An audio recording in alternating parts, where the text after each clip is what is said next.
E tudo o que o Van não queria era sair da sua casa, mas isso aconteceu e foi um completo caos. Hoje vou te mostrar como o Van conseguiu ser o mais casca-grossa desse anime. Então já prepara a pipoca, porque hoje você vai explodir. The episode starts with Van noticing how much his village has grown with different races and animals. Then Van says it's already time for him to leave. The sword comments that since he arrived in the village, he hasn't touched any bookwork. Then he says he's going to make the kid think. Van replies that he'd die if he studied, and the sword responds that he doesn't know anyone who has ever died from studying. But soon they are interrupted by adventurers, who say that by accident they found a dungeon that wasn't supposed to be discovered, and by rule, adventurers must report it to the guild. Then Van tells the big guy to go report to the guild, since he was the one who found the dungeon. The adventurer says it would be better if they went together, but Van quickly convinces them, telling them to go around the dungeon and that he'd give them a gold coin, and just like that, he ditches his companion. So the big guy heads off, but on the way he comes across a crashed carriage and some monsters. He beats them up easily, and then, to his surprise, a beautiful noble girl comes out of the carriage thanking him. The girl says he was super famous for his skills. He gets flustered, and then she explains that she was heading to the capital but got attacked. Her name is Flamiria. Then he invites her to come with him and tells her to get on his horse. Better a woman than a fat guy. And the girl says she was looking for a noble house to work as a maid. Then he mentions his village, saying she would do very well there. Back at the village, Van says he wants to create a city for adventurers, since the dungeon will be announced. Then the sword says that to keep order, it would be better to have a magistrate, so Van decides to appoint the sword as his administrator. He agrees, but then says there should also be an order of knights. Van responds that he'll create a new order of knights for the sword to take care of, and the old man asks if he's getting back at him. And then Van sees the citizens and says he should recruit them for the new order, but they say they've already been recruited by the sword. Then Comison arrives and says the big guy has returned and brought a girl with him. He explains that he found her by chance on the road and brought her along. And she says that the big guy saved her. He was her hero. Suddenly, out of nowhere, a whole group of tough guys arrives in the village. They came for the new dungeon, and right away, they come face to face with Van. And these guys ask what they were doing in a dangerous place like that, but Van shows them his village, and they are impressed to find out that it's actually a village. Then Van shows his abilities and builds a fence, which leaves them in complete disbelief. Just then, Dee arrives carrying a log, and they start wondering if this kid really is Van, the noble family heir, but they start mocking Van, which makes Dee furious. He says he's going to punish them, and with a single strike, he cuts the guy's sword in half, leaving them all terrified. Then the adventurer and his group return to the village, and when they see Flamiria and the big guy, they get shocked. Van says he's going to build a house for the two of them, which makes the adventurer really mad. Van then asks how the dungeon was, and the mage says it wasn't a very good place. Even so, they set up a camp, but the mountains are very dangerous. Mage then tells Van that he could build a place for them, but he feels like he's being used as a tool, so he tells her that it's a very dangerous place, and that he has to be home before 6 p.m. or the sword will scold him. Then he tries to make things more difficult, saying he wants his maid, his butler, and the princess to go with him, but the mage says she would protect him anyway. The boy is surprised by this turn of events, and so they set off. Then Comison, feeling sick, Alta, and her maid also go along, but suddenly Van tells them to stop. They were about to cross over 2 logs with a cliff below them, and he says that was dangerous. These adventurers must have nothing but shit in their heads to try crossing a place that risky. Then he asked them to explain why they were taking such a risk, and the big guy was jumping on top of the log. Honestly, I don't even know how it didn't snap in half. And Van says he's going to kick the log, leaving the fat guy in panic. Then Van says he's going to build a bridge instead of those unsafe logs. Soon they arrive at the dungeon entrance. Van decides to build a gate so that monsters won't come out and attack the adventurers, and he tells them to build a place for them to stay. In just a few seconds, the whole place is built. Then Van decides to leave the place in the adventurers' hands, and when Van realizes it, the sun is already setting, and he tells them to hurry up so they can leave, otherwise the sword will scold him. And then Alti calls out to Van and shows him a rare ore. This leaves everyone impressed, and Van thanks Alda, who gets all excited. But when Van returns, it's already night. As he arrives, he sees the sword standing in front of the gate, waiting for him. Van asks for help, but they refuse because they're also scared. So he tells the adventurer to go talk to the sword and say he was afraid. The sword just tells him to shut up, and it doesn't help at all. The sword drags Van inside. Rip Van. The episode starts with Van asking Alta if she would like to live in the village, since she had already been there for a while. He tells her to forget about the marriage talk, but Alti says she wants to marry him, which makes both of them shy. Soon, Alti notices that Van seems happier.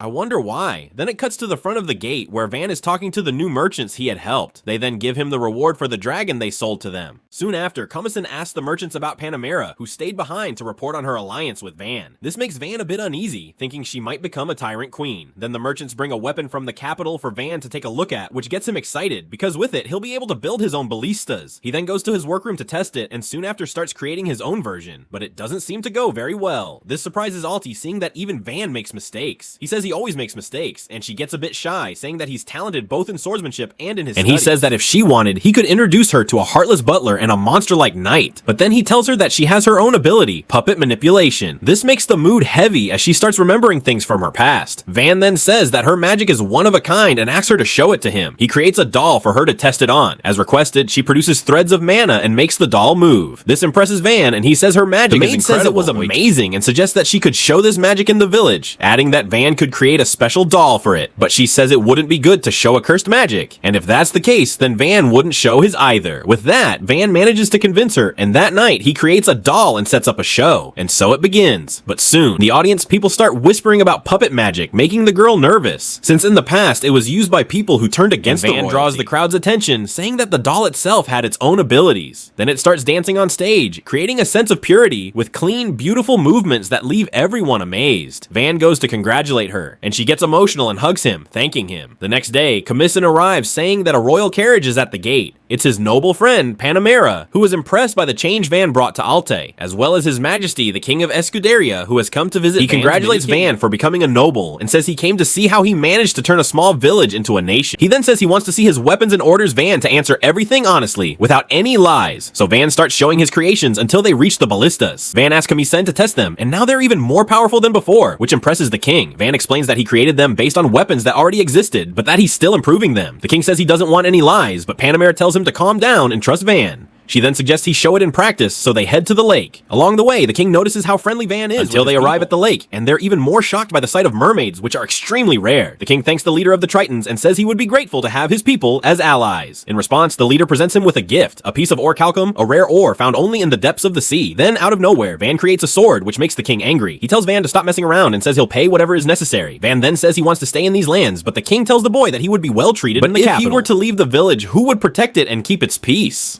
And with that, the king agrees. The king says he wants to see the dungeon, but Van says it's too far and that it would be better to go another day. King comments that Van is getting too casual with him, reminding him that he is the king. This makes Panamera and the minister laugh, but suddenly an emergency arises. A dragon appears from the forest. The next episode starts with a flying lizard. The king comments that these creatures don't hunt in groups, and that the only kingdom known to control such beasts is the kingdom of Yerenete. And then it cuts to the forest, where the prince of the kingdom of Yerenete was heading toward Van's village. But the prince says that invading a village is not something a noble should do. However, his soldier says that's exactly why he was given the job, since it's an invasion of a dangerous area. And then the prince backs down. The kingdom of Yerenete lives in constant war with the kingdom of Escuderia. But when they arrive in front of the village, they are completely shocked. The city was heavily fortified, and this makes the prince furious, ordering them to bring down the gate. Then Van appears from above and bluffs, claiming they were from the enemy kingdom. The prince tells Van to come face him head on, and then orders a soldier to tell the guy riding the giant lizard to attack the village. And starts laughing, and then Van tells Panamera to take down the dragon with the ballista. So she orders the attack, and in just a few seconds, the dragon is taken down, leaving the green-haired prince completely shocked. And the king says that was powerful enough to rival the 4 elemental magics. When the prince sees the king, he asks why he would be in a remote village. Then Van tells them to surrender, and they quickly raise their hands. But the arrogant prince starts complaining, when suddenly an iron arrow flies toward the little friend under him. It was Panamera who fired it on Van's order, and she says she won't miss again. And all of this puts the king on edge. Van was expelled by his father, but the man had no idea his own son would become so strong and terrifying. Then it cuts to Prince Marimo being interrogated by Panamera. He refuses to reveal his kingdom's plan, but Panamera finds a way, and he starts talking. He says the invasion was just a distraction. The real battle will be in the main city. They are going to invade the city of Escudeto. Meanwhile, the king and Van talk. The king says he will return to the capital and ask for Van's help, but Van doesn't want to leave. He just wants to stay in his own corner and tries to refuse. But Panamera starts laughing and says the boy never stops surprising her. She then says he will have to accept because he is a noble, and therefore he has no choice but to agree. Then he begins preparing to go to war. He tells Espada to stay and take care of the village, and asks if D can go with him alongside his soldiers. He tells Commission and the maid to stay in the village, but they start complaining, and Van ends up agreeing to take them. Alti quickly steps in and says she's going too. Then the adventurers show up and say they will accept the escort job. Van tells the chubby guy that he's going. No arguments, but the guy says he feels like he's being used as a tool. Van replies that there's no one better than him as a scout. The guy says he wanted the right to say something, but Van immediately says that if he doesn't accept, there will be no barbecue for him, and he quickly agrees. Then Panamera raises a question. How is Van going to transport the ballistas? Alti says that only the doll Van created for her will be necessary.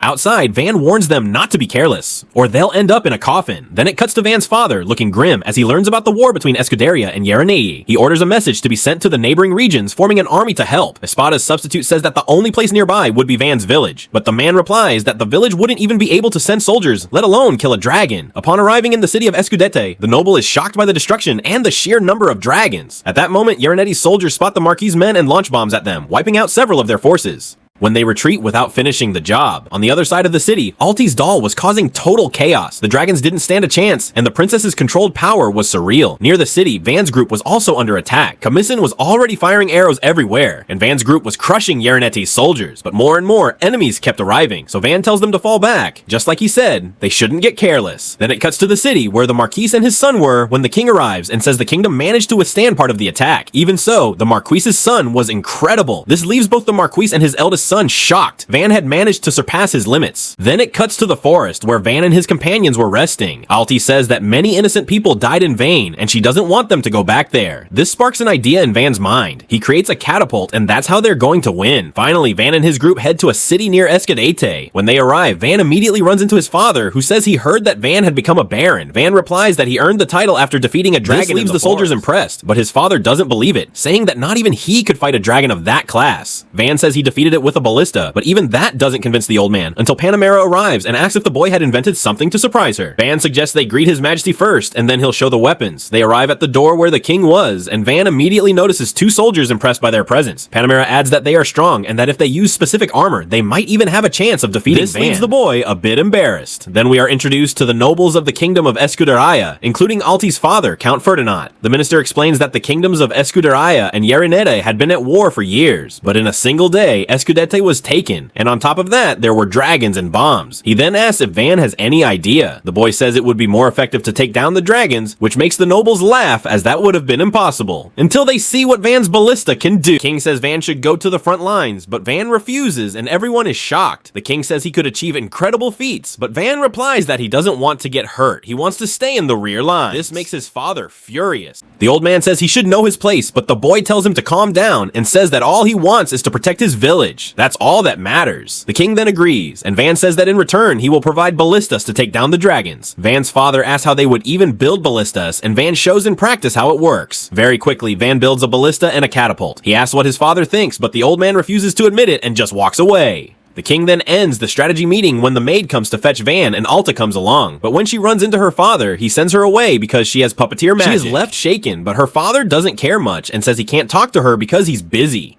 Seeing this, Van goes over to her and asks if she's okay, then tells the maid to take Alti to rest. At a meeting with his army, Van tells Kamisin to take care of the ballista area. Panamera says that the age of magic has finally come to an end, with the kingdom of Yarenete taking the city of Escudete. And whoever holds the greatest power could be the kingdom of Yarenete, or perhaps even Van with his ability to create weapons. The next day, Van's father, along with his soldiers, advances to retake the city of Escudete. Meanwhile, Van gives orders to each of them. Kamisin will handle the catapults, Panamera will join the battle alongside the adventurers, and Dee will protect the archers. The time for battle has come. On the city's side, the Prince of Yarenete orders his archers to fire at the knights, but Dee commands them to raise their shields, successfully blocking the prince terrified, and he orders his mages to attack. In less than seconds, they unleash extremely powerful spells, putting them in a tough situation. Just when the prince thinks he had already won, an attack hits the north gate. He wonders what is going on, and in the distance, Panamera and the others can be seen, those capable of using magic. In just a few seconds, they combine their powers to form a massive wave of magic to destroy the gate. Inside the city, the adventurers defeat their enemies. The chubby guy is swinging his sword at everyone, and even those crazy guys are beating down everything. Seeing the situation getting difficult, the prince orders his trump cards to be called, and from the sky, dragons appear, but his enemies were already prepared, and Kamisin gives the order to launch the shuriken balls. Did this turn into Naruto or what? The dragons start falling, but one still remains. A massive one. Then the chubby guy and an adventurer try to play the hero and jump in to take down the dragon, but it doesn't work. Then Panamera summons a massive energy blast out of nowhere, like a Biju bomb, and strikes the dragon. Seeing an opening, Dee rushes in and delivers a final blow, decapitating the giant celebrating. Seeing all of this, the prince says he's going to run away, but it's too late as the adventurers capture him. They bring him to Van, who is thrilled after winning the war. Then Panamera interrogates the prince and discovers something shocking. The attacks on Van's village and on Escudeto were only part of their plan. Their next target is Ferdinand's lands, Alta's father, which leaves her terrified. And that's where the episode ends. If you enjoyed today's recap, make sure to like and subscribe so you don't miss the upcoming videos, and go check out part 1 of this video.